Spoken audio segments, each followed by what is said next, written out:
iPhone 15 versus Galaxy S23. Today we have the base model comparison. Let's go ahead and begin with a boot up in 3, 2, go. And we do have the Apple A16 Bionic on the left, and the Samsung has the Snapdragon 8 Gen 2 with 8 gigabytes of RAM. Over here on the left, 6 gigabytes of RAM.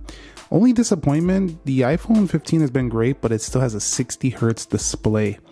But it still turns on faster than the Samsung Galaxy S23, even though I have a similar amount of applications on board. So the iPhone 15 faster to boot up. Okay guys, and when it comes to biometrics, we do have Face ID here within that new dynamic island on the iPhone 15. So definitely very fast, but no major improvements. And of course, you can just bring it up like that. You don't actually have to hit the power button, you can just raise to wake.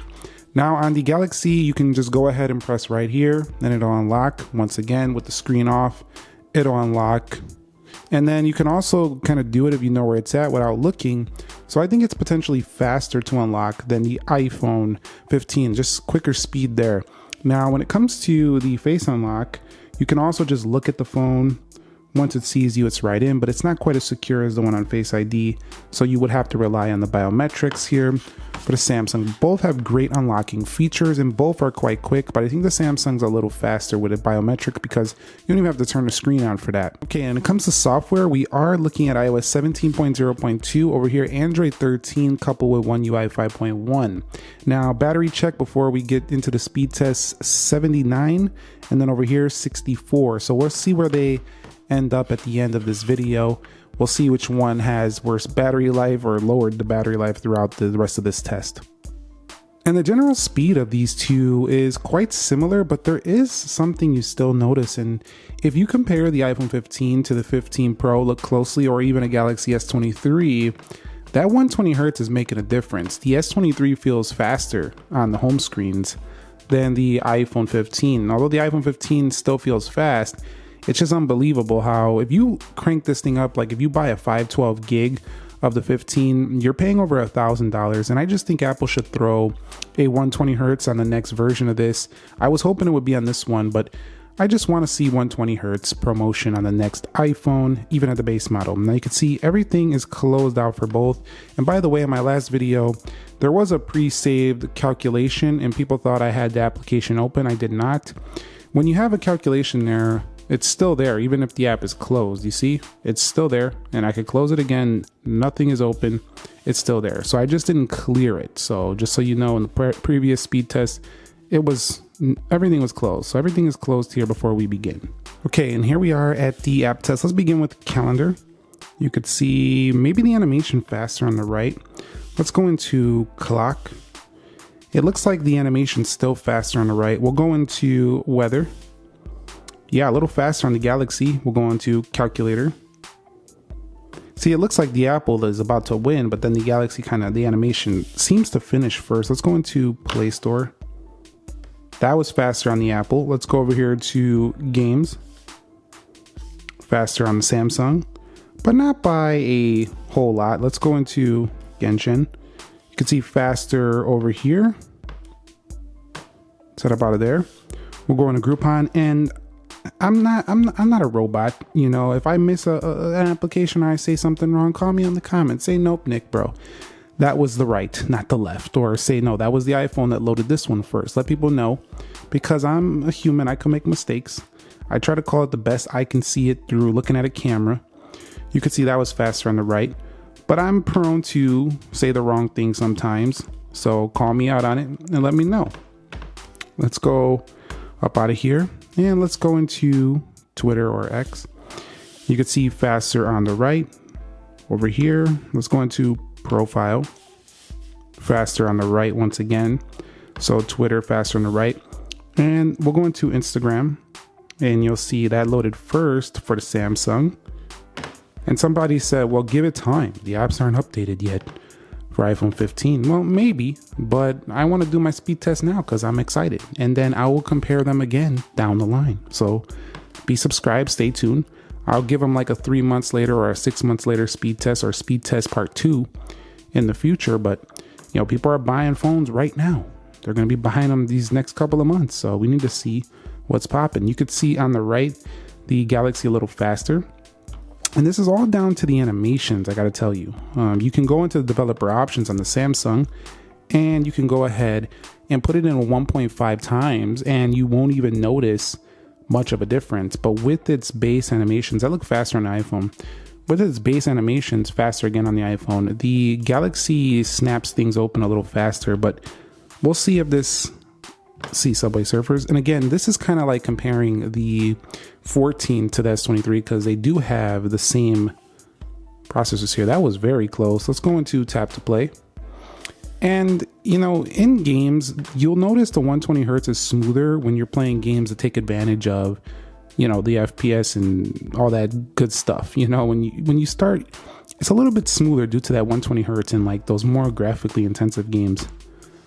But I think the people that buy the phones at this level, like the base models, I feel like they don't really care, or they're probably not as, you know, into tech as everyone else is. Like, I feel like the people that are into tech more really gravitate towards the premium products, because if you're into tech, why would you want to settle for the base?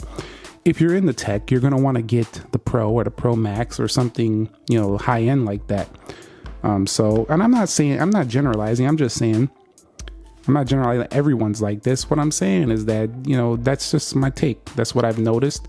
I notice a lot of people in the comments talk about, you know, the Pro and the Pro Max, you know, and that's because, you know, here on YouTube, if you're watching tech videos, you're likely into the more tech filled, you know, phones. So, because I had to load the email, Call of Duty slightly quicker on the iPhone. So not a ton different. You know, you can still play this game, and I think you would still win in a match depending on your internet connection more than the slight speed difference. I will say though that the iPhone tends to get warmer. I've been, even the 15, the regular 15, another Pro Max is the one that they've been talking about, but even the regular 15 has seemed to get warmer. I was testing before. I always test these speeds before I do the videos. And the iPhone 15 was getting warmer when I was testing out these games under usage. Not that the S23 is not capable of getting warm. It can get a little toasty too under heavy use. But it seems to spread that heat out a little bit better for some reason. Let me know if you know why. We'll hit play and we'll head up out of here. Now we'll head up out of here. We'll go into Geekbench 6, faster on the right. And a lot of applications right now are faster on the right, but I don't think it's going to change too much. Even down the line when these apps get updated, I don't think it's going to change much at all, because you got to realize that Android has faster animations, and Samsung nailed it with the S23 Snapdragon 8 Gen 2.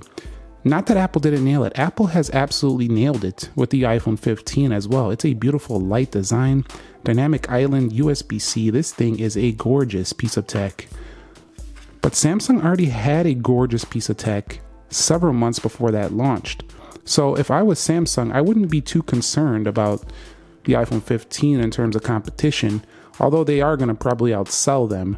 I'm saying, like, in terms of a phone for phone, comparison to comparison, these things go head to head. So I'm really excited to see about the S24, see what they bring next year. Let me know if you're excited about that or not. So let's go ahead and run through the RAM management just to see if we get any difference here. And somebody, oh, that's decent. Somebody said that I was something reloaded last time and I didn't call it out. So I'm gonna try my best here. That looks like a reload for Subway Surfers. Yeah, you could just see it loading right there. This is 6 gigs of RAM though. So that's loading up again too. This is a phone that is very similar to the iPhone 14 Pro. When it comes to the specification, Instagram, Twitter. I said Twitter, it's X. Call it X, it's not Twitter no more. Let's go to calculator, weather, clock, and calendar. And so that was pretty decent with a couple of app reloads. You'll see we are at 6 gigs of RAM here on this phone. So let's head up out of there. We'll do the Galaxy now. We'll hit camera, 8 gigs of RAM on here. Although Android tends to need a little bit more RAM. Let's see if Samsung has to reload. Nope, didn't reload that. Didn't reload that. Didn't reload that. Little bit of a weird blink right there, but didn't reload that. Let's go over here. I still don't think the Samsung looks as good though. When you're going back through the apps, it just looks weird sometimes. Not weird, but like, yeah, I shouldn't say that. It doesn't look weird. It just sometimes on these heavier things that I have this little blinking action, it just doesn't look as smooth. I would like to see something more like that, like buttery smooth like that on, like that right there. So on these basic apps, it looks amazing, but then on something like Asphalt, you can see it doesn't come out as smooth. And I know it could be me, but you could see it just a little. That's just something. I just think if Samsung fixes that, just that little tiny thing, a little bit of polish, maybe it's going to happen in One UI 6. I haven't tested One UI 6 yet, so if they fix that, that's neck and neck. We have no difference whatsoever at that point. And our final Geekbench scores are in, and you can see that the iPhone nearly doubles it on that multi-core score, and then on that single core, over 1,000 points better. But I'm telling you guys, in the real world, and I'm not trying to sell you on Samsung, you could like Apple all you want. You can buy the iPhone. As a matter of fact, if that's the ecosystem you're in, I recommend buying the iPhone 15. I'm just saying, 120 Hertz makes a difference in the way it feels regardless of these scores. Let's go into 3D Mark. And so if Apple's watching this video, it's simple. Can I see the 120 Hertz ProMotion come to iPhone 16? Fingers crossed, I want to see it there. It'll be much closer in that respect. So I'll be back. I'm going to do these 3D Mark Extreme tests, and I'll be back when they're done. And so the final wildlife scores are in, and you could see a 3551 on a Samsung. Wow. That is several points higher than the iPhone 15. And then we might be seeing some throttling in this test. I'm not sure, but the frame rate's around 4 FPS higher. So the gaming might be better for the S23. Honestly, let's go down here. So we have a faster CPU on the iPhone 15, but we have maybe a better working GPU on the Galaxy S23. And this phone scores better than 84% of other devices, and this one only 72. Again, I'll retest these later, but I don't think it's going to be majorly different because this was very similar to the results I got with the S23 Ultra and the 14 Pro Max, which also housed a A16 Bionic chip. So the GPU performance and experience might be better for the Samsung this year for sure, which is pretty cool. Usually Apple wins in basically every benchmark, so it's nice to see Samsung take a victory here in this one. Now in terms of heat check really quick, they're about the same. The iPhone feeling a slightly warmer to the touch, just very slightly. And battery check before we get out of here. We started at 79, we are at 73 now, so we dropped about 6% in this video. The Samsung was at 64, and we're at about 57, getting the focus. We're about 57 right now, so basically that dropped about 7%. So overall, I would say they drained battery about the same rate here, so they might be pretty close in the battery department as well. Although, let me know if you want to see a battery drain test between these. I'm thinking about doing some battery drain tests, some temperature tests, since everybody's talking about the heat on these phones. So let me know what you want to see going forward. Thumbs up if you enjoyed the speed test. Subscribe if you haven't already, and turn the bell notifications on so you don't miss any of my upcoming content. I'll catch you on the next one. Nick here. Be sure to be well, and peace.